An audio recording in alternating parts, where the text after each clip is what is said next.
We're now in another part of Bishop Jocelyn's living quarters, the entrance hall, which runs the length of the whole building. And it still looks much as it did in Jocelyn's time, although this magnificent fireplace dates from Tudor times. Well, just to show that the school is not restricted to musical talents, our next piece is illustrated with pictures by Justin Mortimer, an upper fifth form pupil who lives in Bath. It's a setting by Darrell Runswick of A.A. Milne's enchanting Christmas poem, King John's Christmas.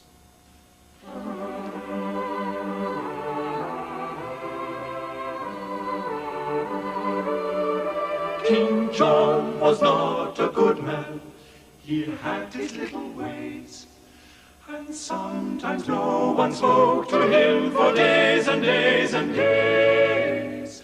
And round about December, the cards upon his shelf, which wished him lots of Christmas cheer and fortune in the coming year, were never from his near and dear, but only from himself.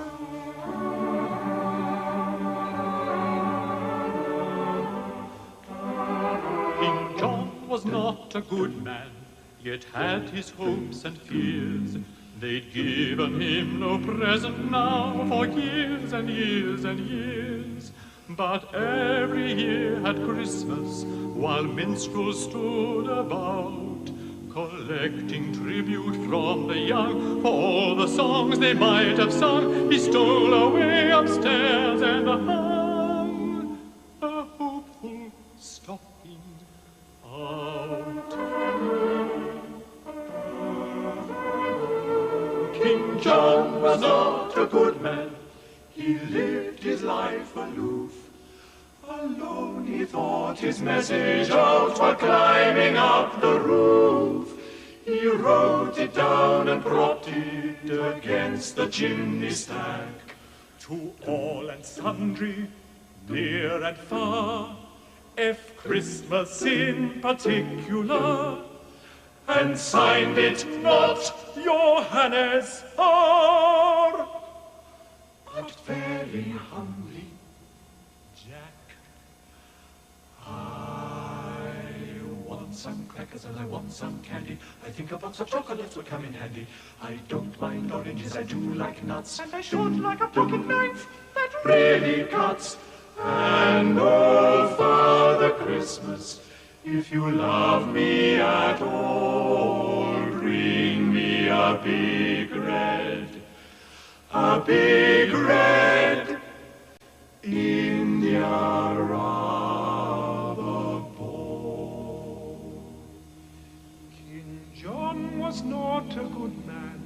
Next morning when the sun rose up to tell a waiting world that Christmas had begun, and people seized their stockings and opened them with glee, and crackers, toys, and games appeared, and lips with sticky sweets were smeared. King John said grimly, as I feared, nothing again for me. I did want crackers and I did want candy. I know a box of chocolates would come in handy. I do love oranges, I did want nuts, and I haven't got a pocket knife, not one that cuts. And oh, if Father Christmas had loved me at all, he would have brought a big red India rubber ball. King John stood by the window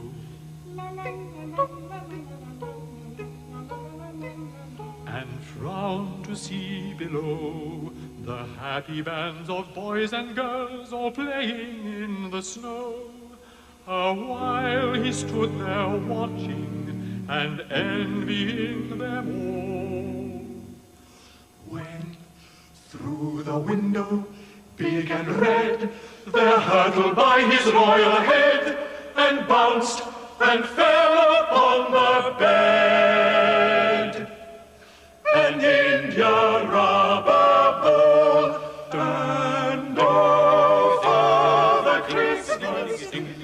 blessings on you fall, for bringing him a big